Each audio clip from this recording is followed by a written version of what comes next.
Hey y'all, welcome to Stupid Interesting After Dark.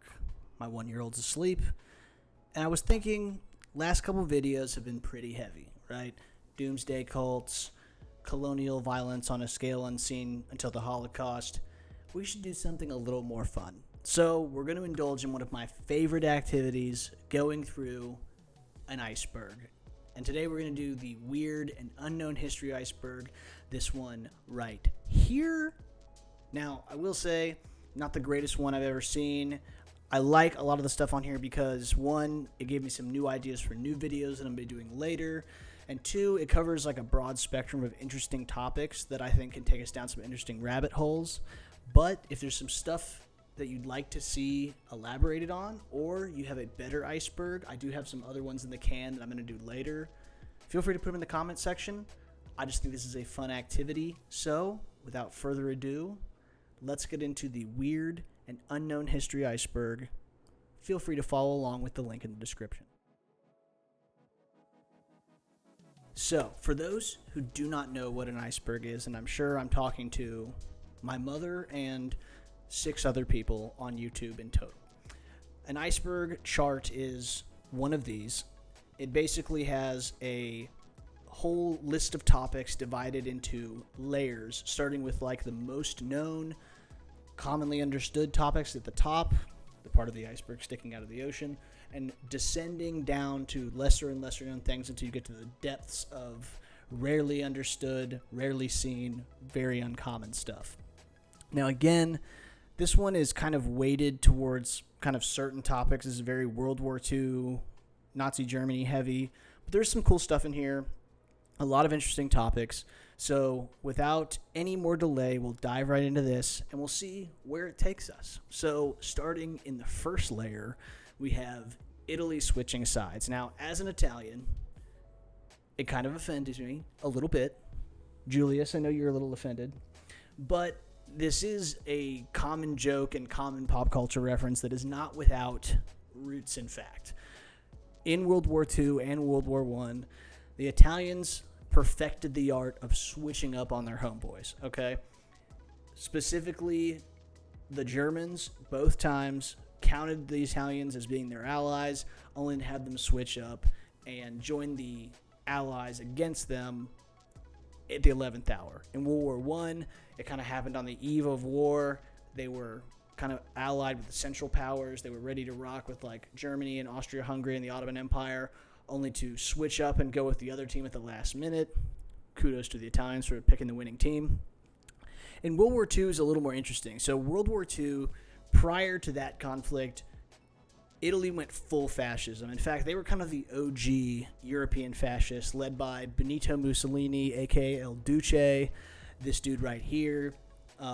Also, props to him for having the craziest party headquarters. I mean, if your president ever lives in a structure that looks like this, you might be the bad guys, just saying, but props for the architectural design. Crazy. This thing goes crazy. So Mussolini's running things. The Nazis and the Italians are rocking out.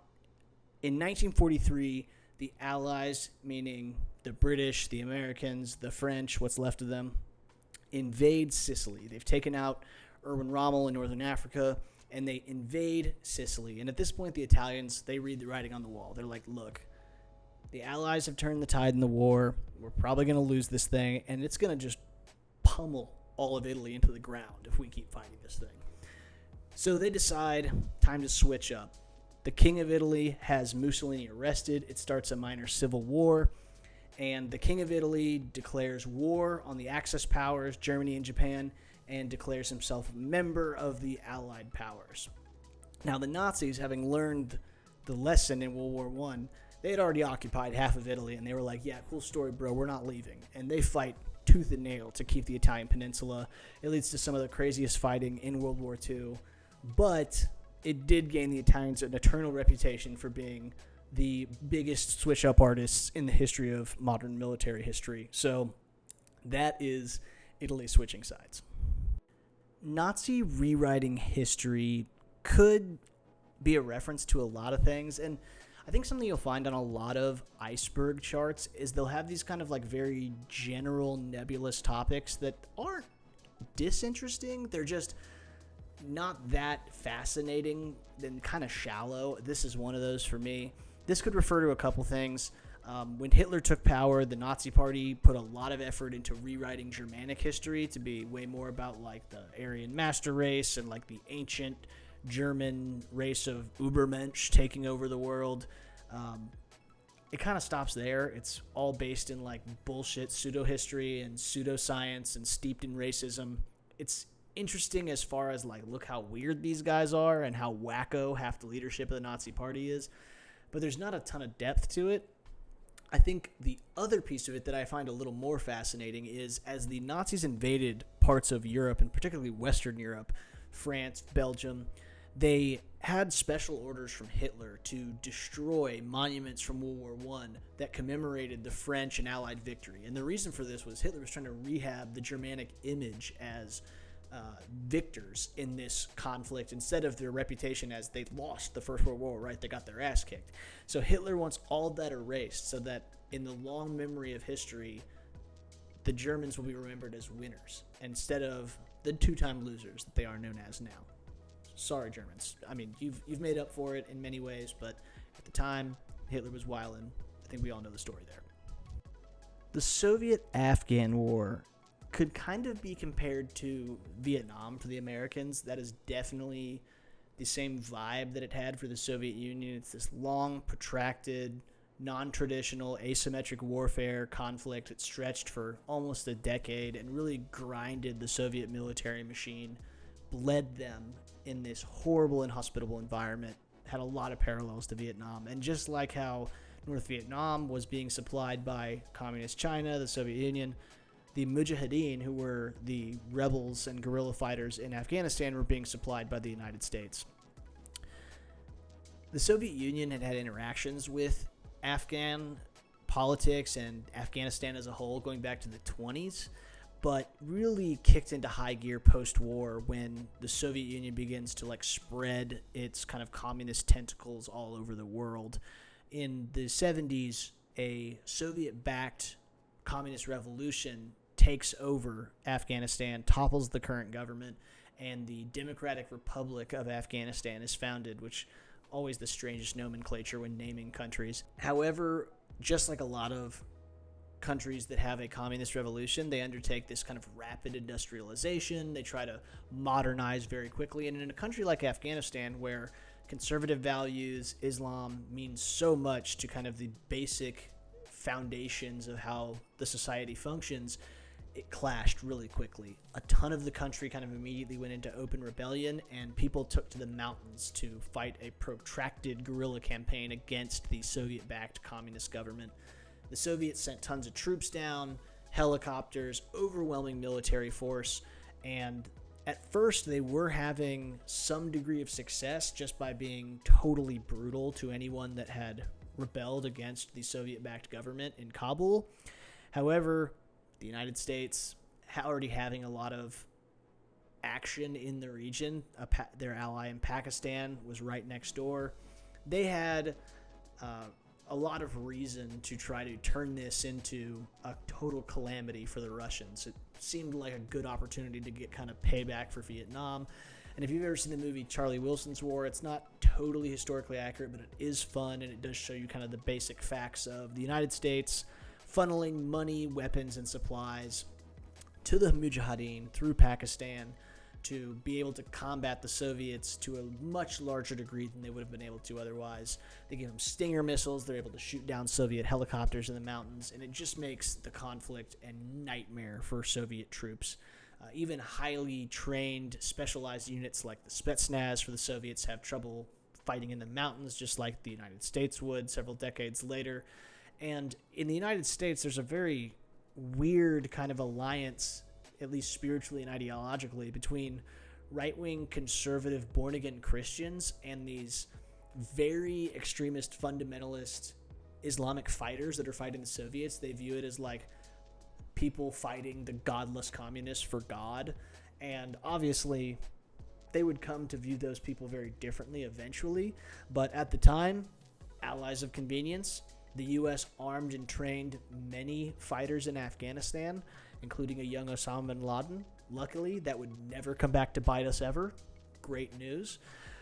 In reality, I think the real mistake here was, and I think many historians would agree, that in the end of the conflict, when the Soviets were pulling out, so did the United States. There was unlimited money available for guns and weapons to bleed the Soviets out in the mountains of Afghanistan, but there was almost no funding available for schools and infrastructure and hospitals and stabilizing the government of Afghanistan. And in that vacuum left by the collapse of the communist regime, violent fundamentalists rushed in to fill the gap. And that group in Afghanistan was the Taliban, who rule Afghanistan to this day. There's a reason that Afghanistan's called the graveyard of empires. Many great world powers have seen their elite military fighting forces bloodied and destroyed and buried in the mountains of Afghanistan, whether it's Alexander the Great or the British Empire at their height or the Soviet Union or, as recently as a couple years ago, the United States. So the Soviet-Afghan War, tremendously important event for the modern world we inhabit, and probably the topic of a future video. We'll find out. JFK and Abraham Lincoln similarities. This is in a category of history that's more trivia than anything truly important. I also think that this edges towards conspiracy thinking. And again, the people that come up with stuff like this or like look for these connections are not active weirdo conspiracy theorists. They're just like, hey, this is interesting. That said, it lends itself to people that are weird conspiracy theorists who are like, oh my gosh, these are connected. What's interesting is you never see this for like the other American presidents that have been assassinated. No one's like, it's 10 ways that James Garfield and John F. Kennedy are the same. Because again, a lot of these people that are like super obsessed with, the dark side of unknown U.S. history tend to not be that knowledgeable about U.S. history. But as far as just some fun trivia, there are some weird coincidences here. So Kennedy and Lincoln both have 7 letters in their last names. Each man was elected to Congress in their respective 46. So 1846 for Lincoln, 1946 for Kennedy. Both men ran for president in their respective 60. So 1860 for Lincoln, 1960 for Kennedy. Both of their assassins were born in their respective 39. So 1839 for John Wilkes Booth, 1939 for Lee Harvey Oswald, the alleged assassination of John F. Kennedy, perhaps future video topic. Both were born in the South. They're assassins, that is. Booth ran from a theater where he shot Lincoln and was arrested in a warehouse. And Osborne ran from the Texas Book Depository where he shot Kennedy and was arrested in a theater. Both presidents were succeeded by a man named Johnson, who was born in 08. So Andrew Johnson was born in 1808, and Lyndon Baines Johnson was born in 1908. Lincoln had a secretary named Kennedy who warned him not to go to the play that night, and Kennedy had a secretary named Lincoln who advised him against going to Dallas. Again, these are just like weird coincidences, and they are strange, but I would not say there's any like actual connection. The weirdest one, I think, is both assassins were killed before trial. John Wilkes Booth killed because he obviously had just assassinated a beloved wartime president.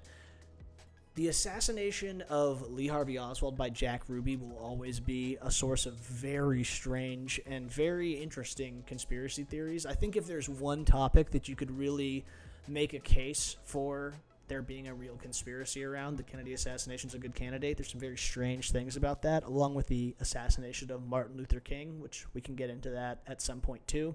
But again, more trivia than anything else. Definitely interesting, but nothing too crazy here.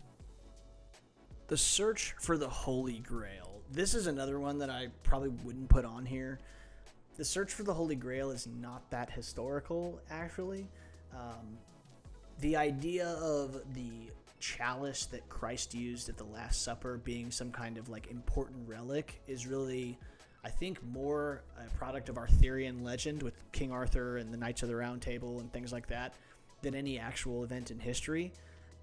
And in fact, when it comes to those kind of holy relics, the true cross and the spear of destiny, the lance that killed, or not killed, but pierced the body of Christ, are both kind of more important relics, at least leading up to the 18th and 19th century. I think our modern perception of the Holy Grail as something that everyone was questing for, it was like this incredible relic, is one, again, kind of a product of these medieval Arthurian legends, and two, a lot of the pseudo-history and conspiracy theories that started in the 19th century. There was a famous Austrian pseudo-historical, writer named Joseph von Hammerspergel, and he connected the Grail to contemporary myths around the Knights Templar.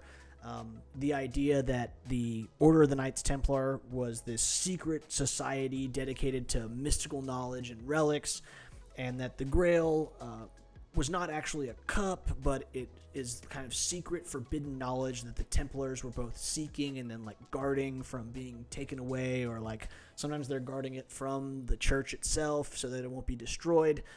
This kind of becomes something that's repeated over and over again. You even see it in modern stuff like the Da Vinci Code by Dan Brown, which not a terrible novel. It's kind of fun, but then you get to the part where Dan Brown in real life was walking around telling people it was well, it's actually kind of based in fact, and you're just oh my god, dude, you are exhausting. So again, the Holy Grail, not a tremendous amount of historical evidence that it's a real thing. Again, we're talking about a magic cup at the end of the day, so if you're a serious student of history, not a ton of those walking around. I think one of the weirdest pieces of Grail lore is the Nazis actually spent significant resources looking for the Grail. They were very into the occult, mysticism, history around sacred objects, anything they felt like they could gather power for the Reich. The Nazis in Indiana Jones are low-key kind of the real-life Nazis. It's kind of fascinating, but that I think is more interesting than any actual lore or history around the Holy Grail. Nazi plans for South America. Now, this could mean one of many things. Again, sometimes these icebergs, because you have to condense a topic to one phrase or one term, it's not totally clear what the person who made it meant by it. That said, I think the most interesting or prominent pieces of Nazi South America history are, one, obviously, many prominent Nazis used the rat lines to escape from Germany post-war and hide in South America, where they were welcomed with open arms by the Argentinians, many Brazilians. There was definitely an undercurrent of fascism rising in South America at the time, which, obviously Argentina eventually had a military dictatorship. Brazil flirted with it as well, and they flirted with fascism on several occasions. And Nazis found a welcome home in South America where they could hide and avoid the justice of tribunals that were set up to prosecute people who made the Holocaust a thing. I think the most interesting part of that story is less that there were people who were big enough pieces of shit to hide the Nazi command than the Mossad, once the newly formed state of Israel came into existence, hunting down these Nazis, no matter how long it took, and either doing them in South America or kidnapping them back to Israel to face trial. That's pretty baller. So, pretty fascinating stuff there. As far as what the Nazis' actual plan was for South America, I do know there are some documents recovered from the Third Reich in the wake of Hitler's suicide that had, wackadoo schemes for once we've conquered the whole world, this is what it'll look like. But I don't think there is really any hard and fast plan for South America. Certainly much of South America was populated by what Hitler would have deemed to be lesser people, so I don't know if the plan would have been anything fun. But if you want an interesting South American Nazi connection, watch the movie Boys from Brazil, which is a very fun kind of quasi-sci-fi movie where a Nazi hunter is following some Nazis in hiding in South America and discovers they are cloning Hitler, which is pretty badass. So, fun movie. Definitely watch Boys from Brazil. The Ghost Army is a reference to the 23rd Headquarters Special Troops Unit during World War II. This was an 1,100-man unit of the United States Army whose job was to use misdirection, all kinds of different tactics to misdirect German high command into believing that the size, scale, and location of an Allied invasion of Europe was coming completely in a different location than the actual one was. In the lead up to the D-Day invasions at Normandy, it was very important that the Germans not be able to concentrate all their forces in Europe a mile from the beach in France. So the Ghost Army did all kinds of crazy stuff. They used inflatable tanks, they used fake radio traffic, they used sound trucks playing all kinds of like troop movement stuff within earshot of German spies, all in an effort to misdirect Germany into believing that maybe this invasion was going to come in the south of France rather than in Normandy. They were incredibly successful. They did fool the Germans, and actually there's an even deeper kind of an arm to this effort called Operation Mincemeat, which we'll discuss later in this iceberg, that might be its own video at some point because it's fascinating. But ultimately, this is a crazy tactical deception, and I think these dudes have a sick logo. I mean, I don't think they used this patch during the war, but it was like used to reference them afterwards. And this entire operation was only declassified in like 1996. So for like 50 years, these guys had to just not tell anyone that they were like playing with big inflatable balloon tanks. But rock on, dude. Super sweet, a little bamboozle. The Winter War was a conflict between the Soviet Union and the nation of Finland, and it happened 3 months before World War II. So as the world is kind of like tensing up, preparing for the greatest conflict it's ever had, the Soviet Union tried to just like flex real quick and take over Finland. Finland was a much smaller, way less militaristic country than the Soviet Union. And despite having a huge size advantage, both in number of troops and particularly in the number of like aircraft and tanks, I think the Finnish had like a total of like 32 tanks and maybe 100-ish aircrafts.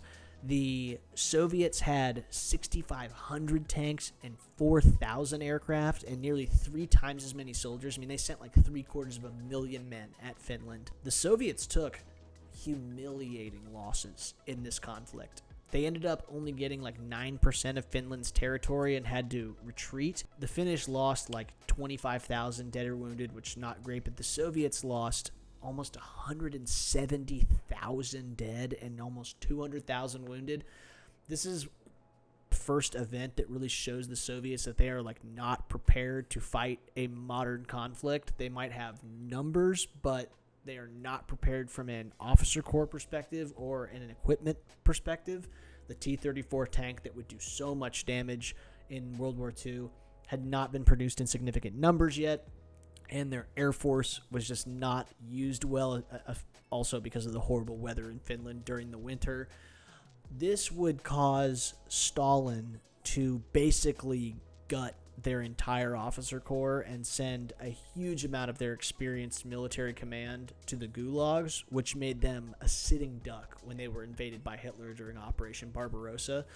I think the main reason people know about this conflict at all, outside of just like, hey, Soviet Union giant, Goliath gets beat by David, is Simo Häyhä, which is a Finnish like farmer who this dude, oh my gosh, man. Okay, so this guy, he's chilling on his little patch in Finland. He's hanging out, and he's a trained Finnish military sniper. And when the Soviets invade, this dude gets to work, okay? He uses a like old World War I era bolt-action rifle, no scope, okay? He doesn't want the glint of the sun to come off the scope and show his position. When he dresses in completely white camouflage to blend in with the snow, he puts snow in his mouth so that when he breathes, he won't let out any, steam that will like give away his position. And over the course of the Winter War, which was not long at all, the whole conflict is less than 100 days. And in that 100 days, Simo killed 500 Soviet soldiers by himself. This dude was absurd. The Soviets sent all kinds of resources at the area where they knew him to be, and he actually took an exploding round to the face. He ended up looking like this. Dude kept doing it, though. He is an absolute gangster, dude. He had these stints that were just nuts. This guy's going off, one-man wrecking crew. The Soviets would eventually call him the White Death, which is the hardest name ever for a like snowbound warrior. Like, dude's an absolute gangster. We should do a Simohia video. The White Death, dude, doesn't get any harder. And last but not least, on the top layer of the iceberg, we have Australia was a British penal colony. Now, this is well known. I think Australia wears this as a badge of honor. But what I think a lot of people don't know is that prior to the American Revolution, it was America where they sent all their prisoners. They're like, hey, ship these dudes off to Massachusetts. That'll teach them. But with the outbreak of the American Revolution, the British needed a new place to send their prisoners because they had all these brigs kind of parked out in harbors, overrun with dudes, very high crime rates in 18th century, 19th century London. So they have to find a new spot. Captain Cook, James Cook, had claimed Australia for the crown in 1770. So other side of the world, out of sight, out of mind. So in 1787, the first fleet set sail for Botany Bay, and in 1788, they would land and found Sydney, New South Wales. And so Australia is, in fact, founded as a penal colony for the British. The first Australians were a bunch of ships filled with convicts. And I think they carry that spirit to this day. I think that's why Australians are so fun. So, and guys, that does it for layer 1 of the weird and unknown history iceberg. If you've liked what you've seen, feel free to like and subscribe. I will be back shortly with layer 2, and it will continue on from there.